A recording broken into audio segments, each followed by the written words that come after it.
ବିଶ୍ୱାସର ଯାଦୁ। ବିଶ୍ୱାସ ସେହି ପକ୍ଷୀ ଅଟେ ଯେଉଁ ପକ୍ଷୀ ସୂର୍ଯ୍ୟ ଉଦୟ ପୂର୍ବରୁ ଅନ୍ଧାର ରାତିରେ ହିଁ ଆଲୋକର ଅନୁଭବ କରିପାରିଥାଏ ଏବଂ ଗୀତ ଗାଇବାକୁ ଲାଗିଯାଏ। ବହୁ ବର୍ଷ ପୂର୍ବରୁ ହେନରୀ ଫୋର୍ଡ କହିଥିଲେ ଯେ ଯଦି କୌଣସି କାର୍ଯ୍ୟକୁ କରିବା ପୂର୍ବରୁ ଆପଣ ଭାବିନେଲେ ଏହାକୁ କରିପାରିବେ ଅଥବା କରିପାରିବେ ନାହିଁ, ତେବେ ଦୁଇଟି ଯାକ କଥା ସେମାନଙ୍କ ସ୍ଥାନରେ ସଠିକ୍। ମୁଖ୍ୟ କଥା ହେଉଛି ଯଦି ଆପଣ ଆତ୍ମବିଶ୍ୱାସର ସହ କାର୍ଯ୍ୟ କରିବେ ତେବେ ଆପଣ ନିଶ୍ଚିତ ସଫଳ ହେବେ ଏବଂ ଯଦି ଭୟ ବା ସଂଶୟ ସହିତ କାର୍ଯ୍ୟ କରିବେ ତେବେ ବିଫଳ ହିଁ ହେବେ। ଆତ୍ମବିଶ୍ୱାସର ଅଭାବରେ କୌଣସି କାମ ସଫଳ ହୁଏ ନାହିଁ। ଏବେ ପ୍ରଶ୍ନ ଉଠୁଛି ଯେ ଏହି ଆତ୍ମବିଶ୍ୱାସ ଆସିବ କେଉଁଠୁ?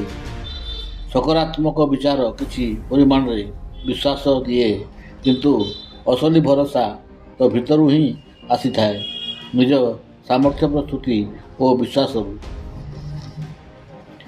ଧରିନିଅନ୍ତୁ ଆପଣ ଜୀବନର ଏକ ବଡ଼ ସମସ୍ୟାର ସାମ୍ନା କରିବାକୁ ଯାଉଛନ୍ତି। କିଛି ପରୀକ୍ଷା କିମ୍ବା ଇଣ୍ଟରଭ୍ୟୁକୁ ଯାଉଛନ୍ତି।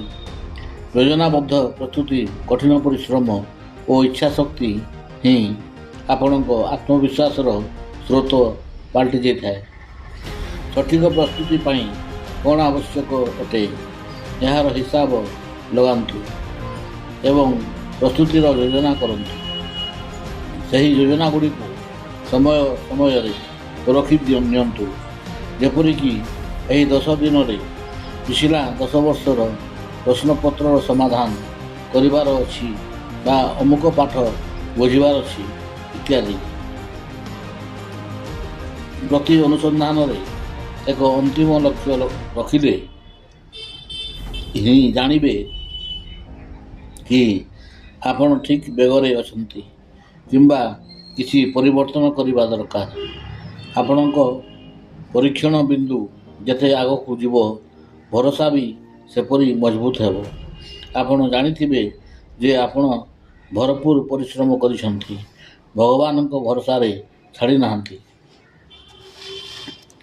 ଯେତେବେଳେ ଆମେ ଅସଫଳ ହୁଅନ୍ତି ସେତେବେଳେ ଆମେ ନିଜ ପ୍ରଚେଷ୍ଟାର ଦୋଷ ନ ଦେଇ କ୍ଷମତାର ଦୋଷ ଦେଇଥାନ୍ତି।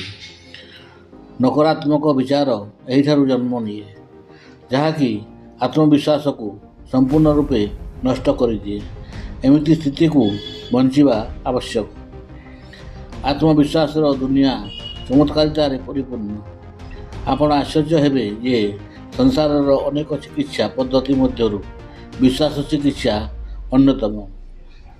ପ୍ରତି ଦେଶର ଇତିହାସରେ ବିଶ୍ୱାସର ଚିକିତ୍ସା ଓ ଆତ୍ମବିଶ୍ୱାସ ଦ୍ୱାରା ଚମତ୍କାରୀ ପରିଣାମର ହଜାର ହଜାର ଉଦାହରଣ ଦେଖିବାକୁ ମିଳିଥାଏ। ଏହି ବିଶ୍ୱାସ ବଳରେ ଅଭିମନ୍ୟୁ ମହାଭାରତ ଯୁଦ୍ଧରେ କୌରବ ମହାରଥୀମାନଙ୍କ ଦ୍ୱାରା ରଚିତ 7 ପ୍ରକାରର ଚକ୍ରବ୍ୟୂହକୁ ବି ନଷ୍ଟ କରିଦେଇଥିଲେ।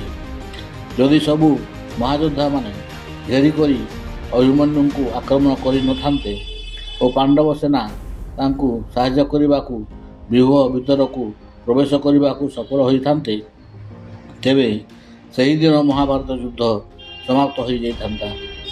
ବିଶ୍ୱାସ ଦ୍ୱାରା ହିଁ ଭଗବାନ ଶ୍ରୀରାମଚନ୍ଦ୍ର ଲଙ୍କା ଆକ୍ରମଣ କରିବା ପାଇଁ ସମୁଦ୍ରରେ ଓଜନିଆ ପଥର ଭସାଇ ସେତୁ ତିଆରି କରିପାରିଥିଲେ। ଜାମ୍ବବାନ ତ ଆତ୍ମବିଶ୍ୱାସ ହରାଇ ସାରିଥିଲେ ଓ ହନୁମାନଙ୍କୁ ତାଙ୍କ ଶକ୍ତିର ସ୍ମରଣ କରାଇବାକୁ ଏକ ଲମ୍ଫରେ ବିଶାଳ ସମୁଦ୍ରକୁ ପାରି କରିବା ପାଇଁ ଶକ୍ତି ଓ ସାହସ ଜୁଟାଇ ପାରିଥିଲେ। ଏପରି ଅନ୍ୟ ଏକ ଉଦାହରଣ ମୋଗଲ ବାଦଶାହ ବାବରଙ୍କ ସହ ଜଡ଼ିତ। ଯେତେବେଳେ ତାଙ୍କ ପୁଅ ହୁମାୟୁଁଙ୍କ ଦେହ ଭୀଷଣ ଖରାପ ହୋଇଗଲା ଓ ଚିକିତ୍ସକମାନେ ବି ତାଙ୍କ ବଞ୍ଚିବାର ଆଶା ଛାଡ଼ିଦେଲେ, ସେତେବେଳେ କିନ୍ତୁ ବାବର ନିଜର ଚେଷ୍ଟା ଛାଡ଼ିଲେ ନାହିଁ। ଈଶ୍ୱରଙ୍କୁ ପ୍ରାର୍ଥନା କରି କହିଲେ, ହୁମାୟୁଁର ରୋଗ ଭଲ କରିଦିଅ ଓ ମୋତେ ତା'ର ରୋଗ ଦେଇଦିଅ। ଏବଂ ଏହାପରେ ହୁମାୟୁଁଙ୍କ ଶଯ୍ୟା ଚାରିପଟେ ଘୂରିବାକୁ ଲାଗିଲେ। କିଛି ସମୟ ପରେ ହୁମାୟୁଁ ଏକଦମ୍ ଠିଆ ହୋଇଗଲେ ଏବଂ କିଛି ଦିନ ପରେ ବାବର ମୃତ୍ୟୁ ଲାଭ କଲେ। ବିଶ୍ୱାସ ରୂପକ ନଦୀ ତ ସମସ୍ତଙ୍କ ପାଇଁ ସମାନ ଭାବରେ ବହୁଛି। ଯଦି ବ୍ୟକ୍ତି ନିଜ ପରିସ୍ଥିତି, କ୍ଷମତା ଓ ଆବଶ୍ୟକତା ଅନୁସାରେ ଏଥିରୁ ଜଳ ନେବାକୁ ଚେଷ୍ଟା ନ କରେ, ତେବେ ଦୋଷ କାହାର? ସର୍ବଦା ମନେ ରଖନ୍ତୁ, ଆତ୍ମବିଶ୍ୱାସର ଅଭାବ ହିଁ ଦୁର୍ଭାଗ୍ୟର ଆଧାର ଅଟେ। ଯଦି ଆତ୍ମବିଶ୍ୱାସ ନାହିଁ, ତ ଏକ ପୋଖରୀରେ ଗାଧୋଇବା ସମୟରେ ଗୋଡ଼ ଖସି ପ୍ରାଣ ଯାଇପାରେ ଓ ଯଦି ନିଜ ଉପରେ ଭରସା ଅଛି, ତେବେ ସମୁଦ୍ରରେ ଜାହାଜ ବୁଡ଼ିଗଲେ ବି ପହଁରି ପହଁରି କୂଳ ପର୍ଯ୍ୟନ୍ତ ବି ପହଞ୍ଚି ଯାଇପାରିବେ। ଆତ୍ମବିଶ୍ୱାସର ଅଭାବ ହିଁ ଅନ୍ଧବିଶ୍ୱାସକୁ ଜନ୍ମ ଦିଏ। ସମ୍ଭବତଃ ଆପଣ ଶୁଣିଥିବେ, ସଂସାରରେ ଅଧିକାଂଶ ସାପ ବିଷହୀନ ଅଟନ୍ତି, ତଥାପି ପ୍ରତିବର୍ଷ ହଜାର ହଜାର ଲୋକ କେବଳ ଭୟରେ ହିଁ ମରିଯାଆନ୍ତି। ସ୍ୱାମୀ ବିବେକାନନ୍ଦଜୀ ଠିକ୍ କହିଥିଲେ ଯେ ନାସ୍ତିକ ସେ ଲୋକ ନୁହେଁ ଯିଏ ଈଶ୍ୱର ଉପରେ ବିଶ୍ୱାସ କରେ ନା, ବରଂ ପ୍ରକୃତରେ ନାସ୍ତିକ ସେ ଲୋକ ଯିଏ ନିଜ କ୍ଷମତା ଓ ସ୍ୱୟଂ ଉପରେ ବିଶ୍ୱାସ ନ କରେ। ନେପୋଲିଅନ ବୋନାପାର୍ଟଙ୍କ ଜୀବନର ଏକ ଅତ୍ୟନ୍ତ ପ୍ରସିଦ୍ଧ ଉଦାହରଣ ଅଛି। ଥରେ ସେ ଅଳ୍ପ କିଛି ସୈନିକଙ୍କ ସହିତ ଏକ ଜିଲ୍ଲା ମଧ୍ୟରେ ଶତ୍ରୁ ସୈନ୍ୟମାନଙ୍କ ଦ୍ୱାରା ଘେରି ହୋଇଯାଇଥିଲେ। ଜୀବିତ ଭାବରେ ବାହାରକୁ ଆସିବା ତାଙ୍କ ପକ୍ଷରେ ଅସମ୍ଭବ ପ୍ରାୟ ଥିଲା। ଏପରି ସ୍ଥିତିରେ ସେ ନିଜ ଘୋଡ଼ା ଉପରେ ବସି ଏକୁଟିଆ ପଦାକୁ ଚାଲି ଆସିଥିଲେ। ଜିଲ୍ଲାରୁ ବାହାରକୁ ଆସି ସେ ଗର୍ଜନ କରି କହିଲେ, ସୈନ୍ୟମାନେ, ନିଜ ଜେନେରାଲଙ୍କ ପଛରେ ଆସ। ଆପଣ ଏହା ଜାଣି ଆଶ୍ଚର୍ଯ୍ୟ ହେବେ ଯେ ଏହି କଥା ଶୁଣି ଅଧିକାଂଶ ଶତ୍ରୁ ସୈନ୍ୟ ବିନା ବିରୋଧରେ ନେପୋଲିଅନଙ୍କ ସହ ଯୋଗ ଦେଇଥିଲେ।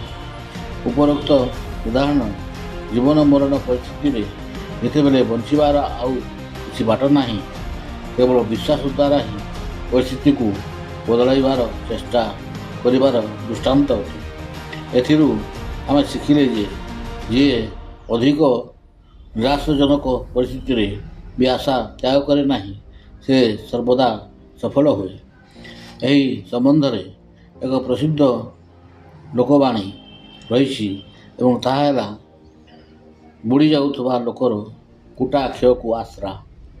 ଏହାର ତାତ୍ପର୍ଯ୍ୟ ହେଉଛି ଯେ ବିଶ୍ୱାସ ବଳରେ ଦୁନିଆରେ ସବୁକିଛି ସମ୍ଭବ।